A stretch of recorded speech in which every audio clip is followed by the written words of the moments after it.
Wisdom will ask questions, and the truth about questions is that it is only questions that attract answers. But it is not enough that you are asking questions. It is important that you are asking qualitative questions, because the quality of the questions you ask will define the quality of answers that life will give to you. You must ask questions. You must ask questions concerning the people you are in a relationship with. You must ask questions about their person. Who are they? Where are they going? What is their vision goals? What is their vision statements? What are their expectations in their relationship journey? What is it that they have in mind in relating with you, in connecting with you? Where are they going? You must ask questions about their family. You cannot take for granted the fact that a lot of the things we do are sourced, are traceable to genetics, and until people have personally engaged personal development to outgrow genetic facts, you can't wave it. You can't deal with it with a wave of hands. A lot of people in their family, they are all erratic, and it goes down the generations until people stand up to decide to engage intentional steps that make them outgrow things that are connected to their core. Some people have mental health history. Some people deal with a whole lot of things. You want to ask questions about their past. What has their life been like? What has their relationships been like? What have been the quality of the relationships they've had over time? What has been the quality of the decisions they've made over time? To what extent have they outgrown certain limitations that are unique to them? You want to ask questions about their relationships. You want to ask questions about their faith. You want to ask questions about their belief systems. It's not enough that you guys are co-parishioners in the same church. Listen to this. People are selective about what they believe. They can claim to be Christians. They can claim to be people of faith. People today select what they believe, even in the Bible. They select what their core values are. So you want to know, you want to ask questions about their core values. You want to ask questions about their sexual orientations. A lot of people they may be in church, it doesn't matter, they have incredible sexual orientation. You have no idea.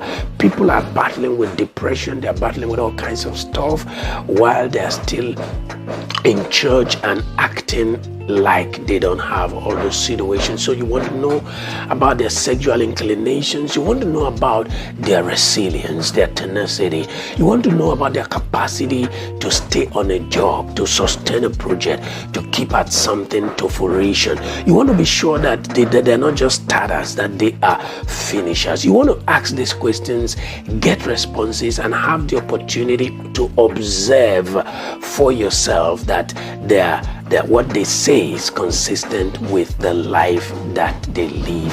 Whatever you do, take it to the market. Purity, faith, and love can never replace wisdom.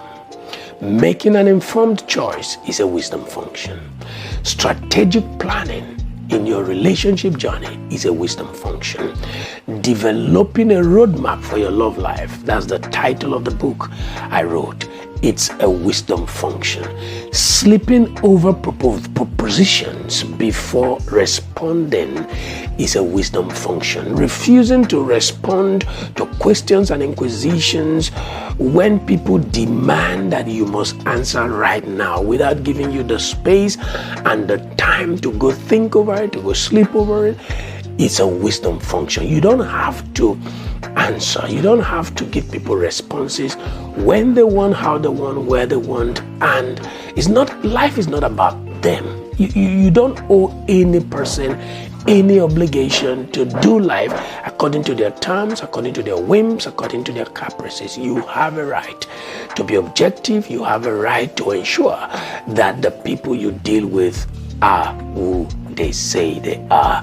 It's not enough that they have given their lives to Christ. I've said it 1,000 times. What qualifies people to go to heaven is a change of heart, which is a miracle. Salvation is a transformation of the human spirit. But what qualifies people for marriage is not a change of spirit, it's a change of mind. It's a transformation of life.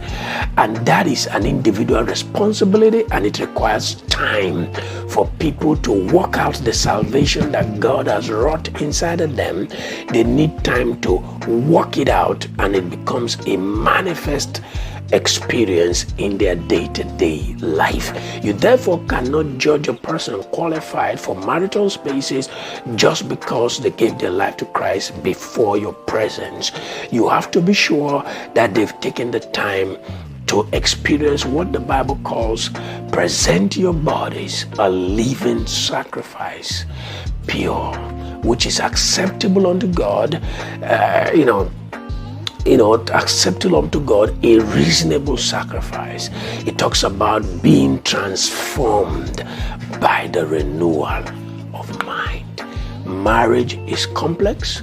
Marriage is complicated. Marriage will require a renewing of mind. Two things are going to happen.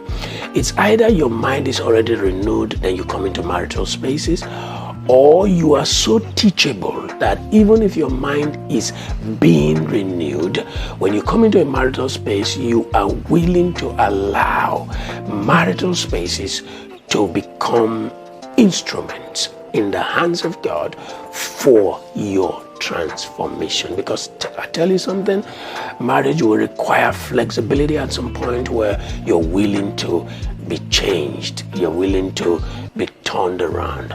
Marriage will require firmness at that place where it has to do with your core values, it has to do with your non-negotiables. The truth about it is that if you're not a good listener, marriage will either compel you to be a good listener or knock you off. If you're not a good giver, marriage is designed to condition us for adjustments. When we become resistant to adjustments, then marriage is going to be a terrible experience for us. You want to be sure that you're dealing with somebody that is teachable, that is pliable, that is adjustable, that is open to learn. Their disposition to learning, their learning, the ratio of their willingness to learn and their willingness to change is so critical as you make these decisions.